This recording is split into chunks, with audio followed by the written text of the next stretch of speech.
உலகெங்கும் இருக்கும் ஜோதிடம் டாக்ஸ் தமிழ் நேயர்கள் அனைவருக்கும் எனது இனிய வணக்கம். நான் உங்கள் வாழ்க நலமுடன் ஜோதிடர் டிஜே சுந்தரபாண்டி.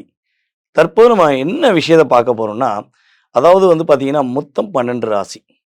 இந்த 12 ராசி நேயர்களுமே ஒவ்வொரு விதமான குணாதிசயங்களும், ஒவ்வொரு விதமான கர்ம பதிவுகள்ல தான் நம்ம பிறந்திருக்கோம். ஏன்னா, மேஷம் முதல் மீனம் வரை ஒவ்வொரு ராசிக்கும் ஒவ்வொரு பாவகங்கள், ஒவ்வொரு விதமான கிரக அமைப்புகள் இயங்குது அப்படிங்கிறது உண்மை.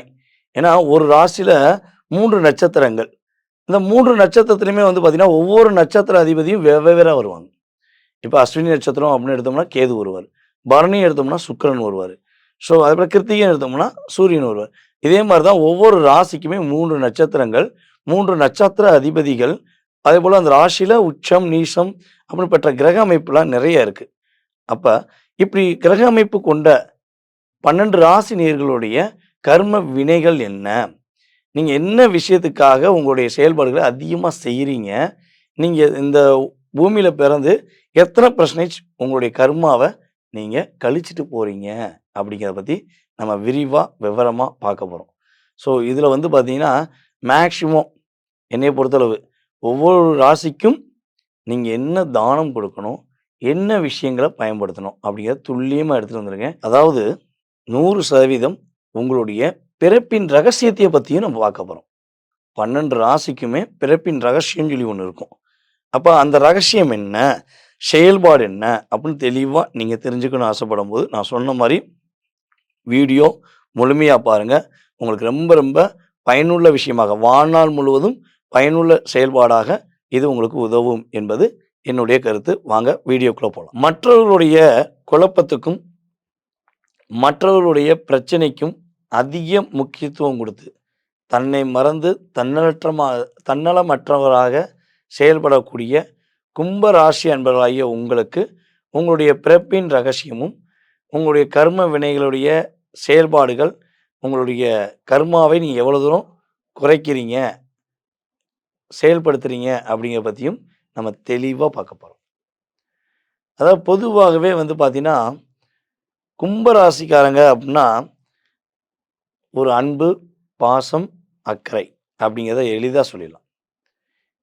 ஒரு வீட்ல கும்பராசிக்காரங்க இருக்காங்க அப்படின்னா, எளிதாகவே எல்லாருடைய குணாதிசயத்தையும் ஈஸியா புரிஞ்சு வச்சிருப்பீங்க. ஓ! இவங்க இப்படி, அம்மானா இப்படி, அப்பானா இப்படி, கூட பிறந்தவங்கன்னா இப்படி, அப்படிங்கிறத அவங்கள உள்ள ப்ளஸ், மைனஸ் எல்லாத்தையும் என்ன பண்ணிப்பீங்க? கேட்ச் பண்ணி ஃபாலோ பண்ணி குடுப்பீங்க. ஒற்றுமைக்கு கும்பராசி ஒரு மிகப்பெரிய பங்கு. ஆனா, கும்பராசி என்பவர்களாகிய உங்களுக்கு எப்பொழுதுமே, எந்த ஒரு சூழ்நிலையிலும் ஒரு பணத்துக்காகவோ, ஒரு மிகப்பெரிய பொருளுக்காகவோ, உங்களுடைய குணத்த மாத்துவீங்க அப்படின்னா, மாற்றவே மாட்டீங்க. காசு இருக்கட்டும். ஆனா, சொன்னத காப்பாத்து. பணம் தரியா? தேவையே இல்ல. சொன்ன வாக்க காப்பாத்து. எனக்கு அது போதும். என் மேல அன்பு காட்டு. அது போதும். பணத்துக்கு குடுத்து என்னைய விலைக்கு வாங்க முடியாது. அப்படிங்கிற வார்த்தையை பெர்ஃபெக்ட்டா உபயோகப்படுத்தக்கூடிய சூழ்நிலை உங்களுக்கு உண்டு. அதேபோல கும்பராசிக்காரங்கட்ட போய் ஒரு 10 வருடத்துக்கு முன்னாடி என்ன நடந்தது? ஒரு விஷயங்கள் ஏதாவது ஒரு அதாவது அ மறக்கக்கூடிய விஷயத்த கூட ஒரு மைண்ட்ல ஸ்டோர் பண்ணி, ஒரு ஞாபக சக்தி என்ற ஒரு அறிவு ஆற்றல் உங்களுக்கு அதிகமாக இருக்கும் அப்படிங்கிறத பார்க்குறோம். எந்த துறையில நீங்க இருந்தாலும், அந்த துறையுடைய டிபார்ட்மெண்ட் சார்ந்த விஷயங்களுடைய எல்லா விஷயங்களையும் அப்சர்வ் பண்ணி வச்சிருப்பீங்க. உங்களுடைய அதாவது உங்களுக்கு கீழ வேலை பார்க்குற நபர்களாக இருந்தாலும், அவங்களுக்கு ஒரு மதிப்பு, மரியாதை, அங்கீகாரம் குடுக்கக்கூடிய அளவு தான் உங்களுடைய செயல்பாடு எப்பொழுதுமே இருக்கும். உங்கள நம்பி ஒரு விஷயத்த ஒருத்தவங்க சொன்னாங்கன்னா, அத அந்த ரகசியத்த யார்ட்டயுமே சொல்லாம காப்பாத்தக்கூடிய தன்மை உங்களுக்கு தான் உண்டு. ரகசியம் காப்பாற்றும் கும்பராசி அப்படின்னு கூட தெளிவா உங்கள சொல்லலாம். வெளிப்படையா சொல்றதே கிடையாது. அதுக்கப்புறம் இந்த நைட் நேரத்தில கொஞ்சம் லாங் டிரைவ் போலாமா? நைட் நேரத்தில ஊர் சுத்தலாமா? பஸ் டிராவல் பண்ணலாமா? அப்படின்னு ஆர்வமும், ஆசையும் யாருக்கு இருக்கும்? கும்பராசி என்பதாகிய உங்களுக்கு தான் அதிகமாக இருக்கும் என்பது உண்மை. ஆனா, பொதுவாகவே பார்த்தீங்கன்னா, நம்மளுடைய கும்பராசிக்காரங்க இந்த திருமண வாழ்க்கையிலயும், காதல்லயும் ஏமாந்துறீங்க. காதல் திருமணம் பண்ற கும்பராசி என்பவர்களுக்கு கிட்டத்தட்ட ஒரு 60% கும்பராசி என்பர்கள் ஏமாற்றத்தை சந்திக்கீங்க அப்படிங்கிறது ரியாலிட்டியா சொல்ல முடியும். காதல் பண்ணும்போது என் மேல அன்பு காட்டினாரு, பாசம் காட்டினாரு, மானேன்னாங்க, தேனேன்னாங்க, பொன்மானேன்னாங்க. கடைசியில நான் கல்யாணம் முடிச்சப்ப தான் தெரியுது, மானே, தேனே, பொன்மானை எல்லாம் கடந்து வந்துட்டேன். இப்ப என்னை வந்து கஷ்டப்படுத்துறாங்க அப்படிங்கிற ஒரு சூழ்நிலை கும்பராசி பெண்களுக்கும் உண்டு, கும்பராசி ஆண்களுக்குமே உண்டு அப்படின்னு பார்க்குறோம். அதுவும் நம்ம கும்பராசி பெண்கள பத்தி பேசுறாந்தா, காதல்ல போய் எளிதா சிக்கிக்கிருவீங்க. உங்கள ரொம்ப மதிக்கிறாங்க, உங்க மேல ரொம்ப அன்பு காட்டுறாங்க, உங்க மேல ரொம்ப ரொம்ப அக்கறையா இருக்காங்கன்னு நெனச்சு, எளிதா போய் சிக்கிருவீங்க. அதேபோல கும்பராசி பெண்கள்ட்ட வந்து பார்த்தீங்கன்னா, வெள்ளி கொலுசு தொலைஞ்சுக்கிட்டே இருக்கும். ஒண்ணு தொலையும் அல்லது உடையும். "என்ன கொலுசு ஏன்டா வேகமா உடையுது?" அப்படின்னு நீங்க செக் பண்ணா கூட, அதுக்கான ரிசல்ட் கண்டுபிடிக்க முடியாது. அந்த அளவுக்கு லாக் அப்படின்னு ஒண்ணு ஏற்படும். அதேபோல நம்மளுடைய அ கும்பராசி பெண்களுக்கு பொதுவாவே வந்து பார்த்தீங்கன்னா, மாமியார், மாமனார் என்பது உறவுகள் ஒரு 60லிருந்து 70% ஒரு அழுத்தத்தை குடுக்கக்கூடிய நபர்களாவே இருப்பாங்க. என் வீட்டுக்காரர் நல்லவருங்க. எங்க மாமனார், மாமி என்னை பாடாப்படுத்துறாங்க. அவங்கள புரிய வைக்க நான் ட்ரை பண்ணி, என் வீட்டுக்கார்ட்ட கெட்ட பேர் வாங்குறேன். அப்படின்னு சொல்லக்கூடிய சூழ்நிலை நம்மளுடைய கும்பராசி பெண்களுக்கு உண்டு. பாசத்துக்கு கட்டுப்பட்டவங்க. உண்மையான அன்புக்கு கட்டுப்பட்டவங்க. ஆனா இவங்கள மிரட்டி மட்டும் பணிய வைக்கணும்னு நெனச்சுட்டாங்கன்னா, "காடு மிரண்டால் நாடு தாங்காது" அப்படிம்பாங்கல்ல. அதே மாரி தான். நீங்க கோவத்தால ஒரு விஷயத்த முடிவு எடுத்துட்டீங்கன்னா, உங்க கூட இருக்க அத்தன பேரையும் வச்சு செஞ்சுருவீங்க. அந்த அளவுக்கு உங்க செயல்பாடு பெர்ஃபெக்ட்டா இருக்கும். ஆனா, நீங்க அத 70% 80% பயன்படுத்துறதே கிடையாது. பரவால்ல. நம்ம குடும்பம் தானே!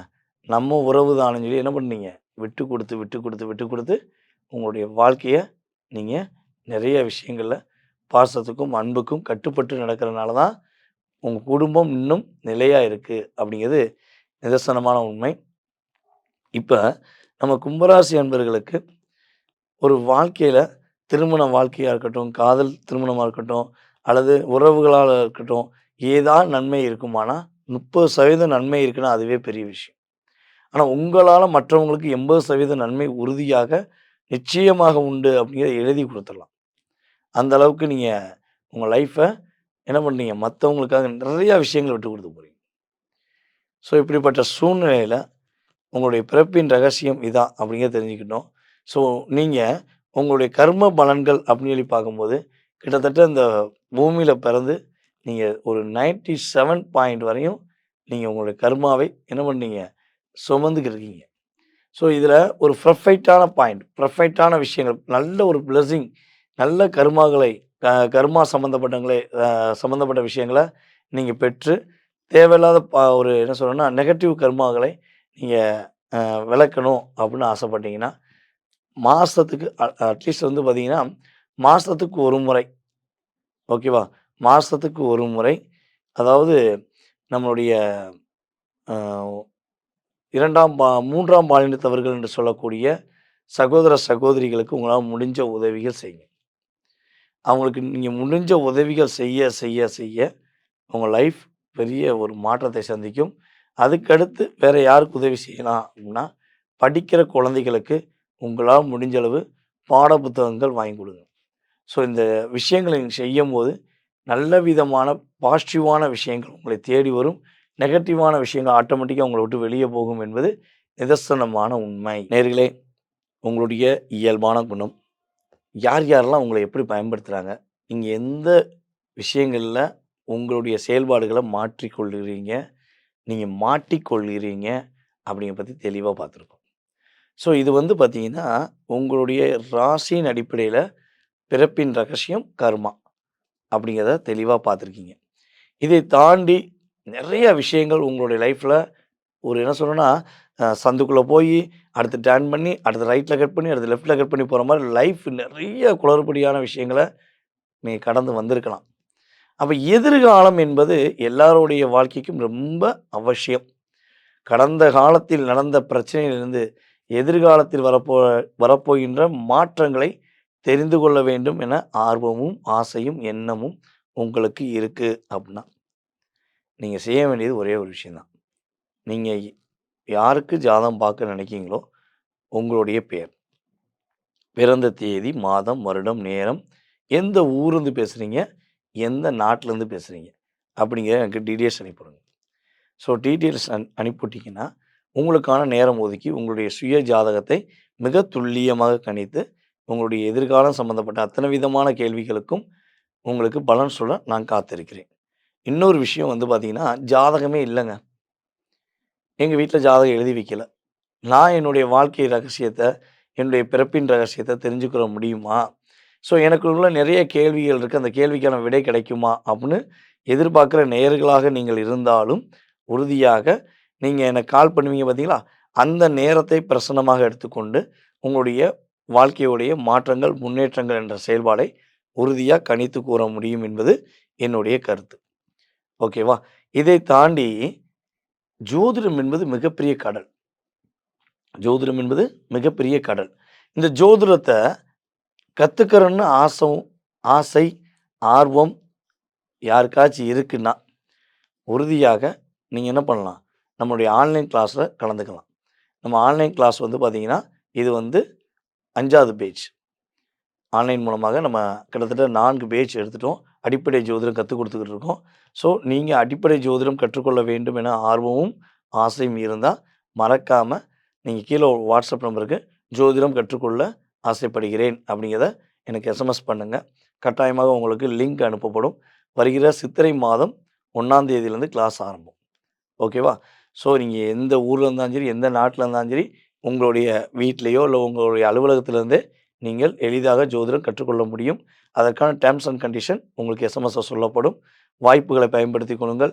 மாற்றமும் ஏற்றமும் உங்களுக்கே என்பதை கூறிக்கொண்டு, நான் உங்களிடமிருந்து தற்போது விடைபெறுகிறேன். நான் உங்கள் வாழ்க நலமுடன் ஜோதிடர் டி.ஜே. சுந்தரபாண்டி, சிவகாசியிலிருந்து. நன்றி, வணக்கம்.